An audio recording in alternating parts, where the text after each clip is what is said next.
Programa 31. De los caballeros a los pícaros. En este programa analizaremos la influencia de los personajes de las novelas medievales en el cine y la literatura contemporánea. La literatura en diferentes épocas se ha caracterizado por representar los valores sociales y culturales a través de personajes estereotipados. Por ejemplo, la ciencia ficción surgió en las sociedades industriales de los siglos XIX y XX, cuando los avances científicos y tecnológicos provocaban la imaginación de escritores y lectores. En estos relatos podemos encontrar científicos audaces, pilotos espaciales, robots y misteriosos extraterrestres. En los relatos policíacos regularmente destacan un hábil detective y un antagonista criminal. Los autores de este género usaban los avances en la ciencia y la criminalística para reflejar los conflictos y problemas de las primeras grandes sociedades urbanas, como Londres y París en el siglo XIX. Y si nos referimos a las novelas de la España medieval, ¿cuál podríamos considerar como el estereotipo de los personajes? Hoy lo averiguaremos.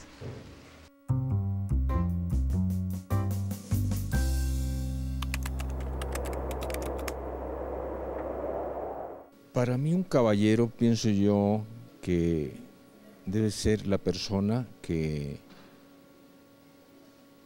respete en todos sentidos las costumbres del buen vivir y de la educación que debemos tener. Pues para mí un caballero me remonta a la época de la Edad Media.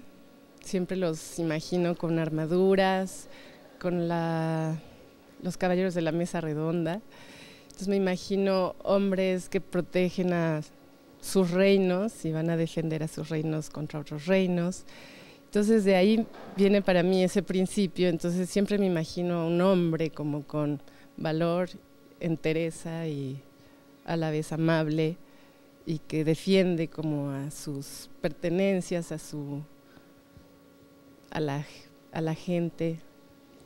Muy bien. Bueno, me evoca la figura de Don Quijote de la Mancha, los caballeros del rey Arturo, el idealismo, el romanticismo y los ideales bellos y elevados.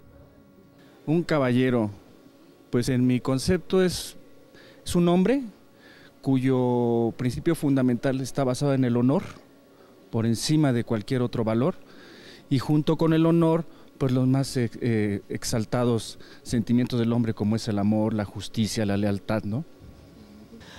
Pues para caballero me remite a la Edad Media, a la escritura, a los escritos de la Edad Media, donde salían con sus lanzas y sus, todo su aparejo para salvar a las doncellas.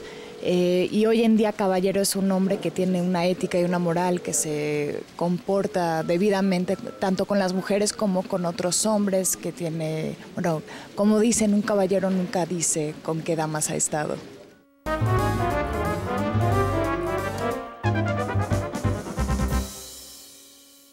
Con la guerra de Reconquista surgió una nobleza orgullosa y llena de privilegios que no aceptaba la intención de los reyes de formar un estado centralizado y de poderes absolutos.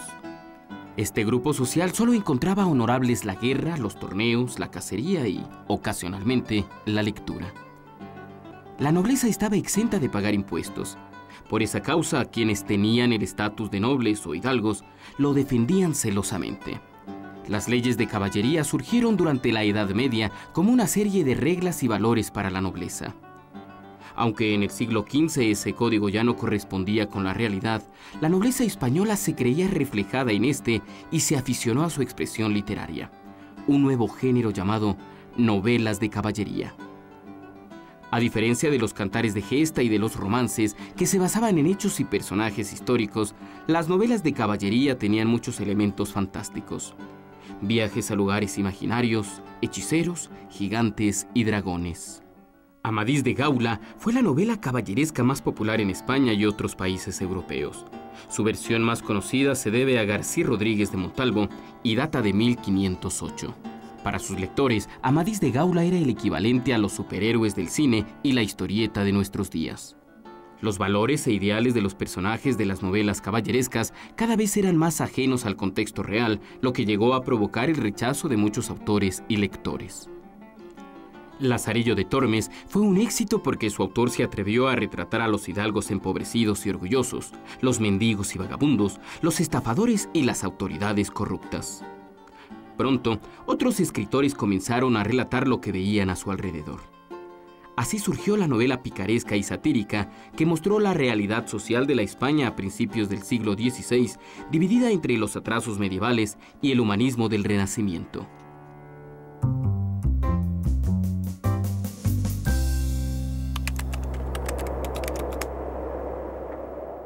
Una persona ventajosa que se aprovecha de las circunstancias, que ve cualquier oportunidad para mentir o para engañar y para sacar jugo de la situación.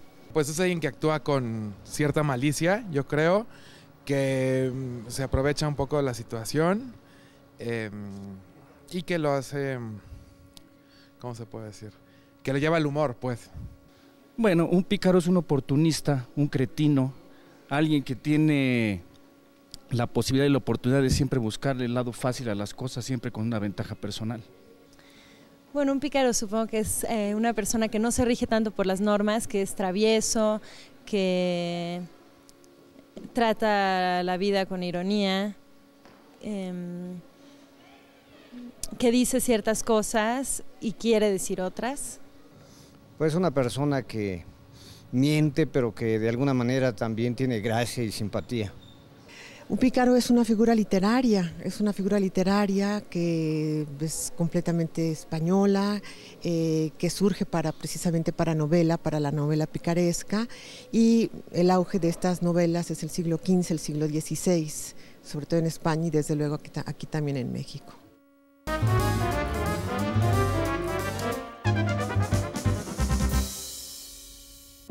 Lazarillo de Tormes y otras novelas picarescas abrieron un nuevo camino a la literatura al reflejar la vida cotidiana, los tipos de las clases populares y los problemas reales de la sociedad, como la pobreza y la mendicidad, además de exhibir la hipocresía, la corrupción y el honor malentendido. Las novelas se convirtieron en algo más que entretenimiento, pues los autores comenzaron a hacer críticas y exponer sus ideas por medio de las reflexiones y diálogos ficticios de los personajes. Para los escritores españoles como Miguel de Cervantes Saavedra y Francisco de Quevedo, la novela era una vía para exponer cuanto pensaban sobre su realidad, a salvo de la censura de la Inquisición. La literatura picaresca y satírica propiciaron la creación de personajes que más tarde otras corrientes literarias adoptaron y que siguen vigentes.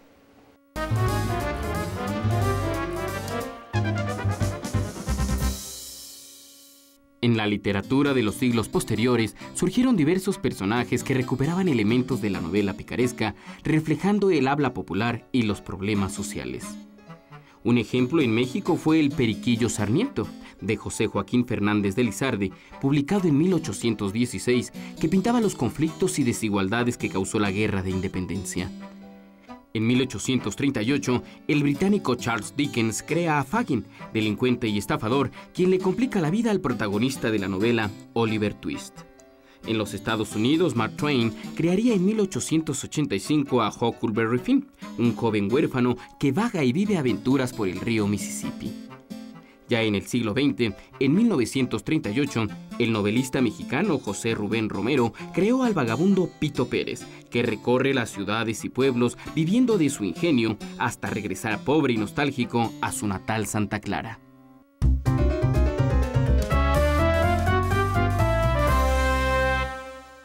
Nos encontramos con Víctor Ugalde.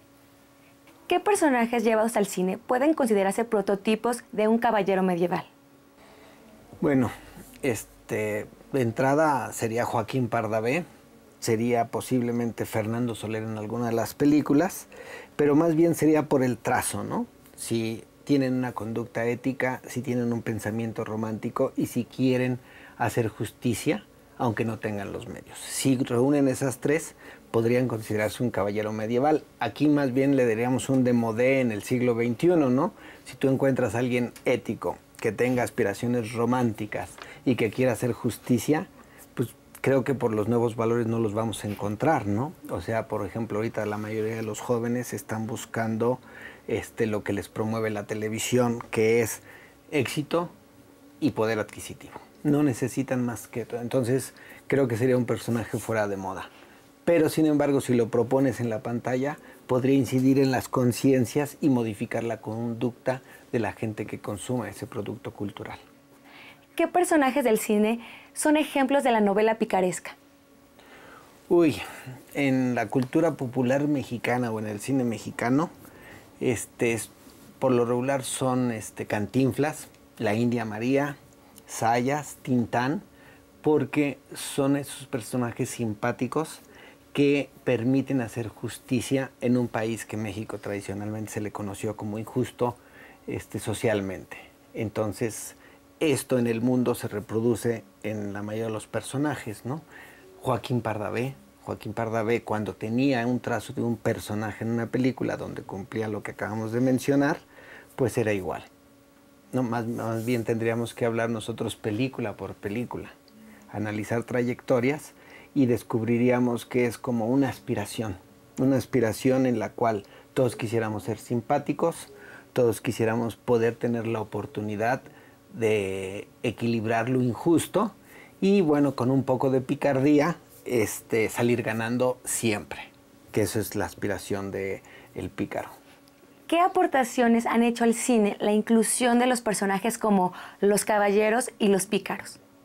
Vendernos la ilusión, vendernos la esperanza, ser como la caja de Pandora, que aunque el mundo sea muy feo, siempre abres esa caja y lo último que queda ahí es una esperanza. Y gracias a que hay una esperanza, el mundo no ha tenido demasiadas revueltas, no ha tenido demasiadas revoluciones, aunque no haya tenido un día de paz, ¿sí? Porque siempre crees que puede ser el que logre revertir su situación, muchas veces una situación injusta impuesta por la economía mundial. Entonces, pues justamente podríamos decir que ese personaje píjaro y ese personaje caballeresco es como la esencia del cine. El cine lo que te vende es la esperanza de un mundo mejor. Muchas gracias por acompañarnos. Y nosotros continuamos.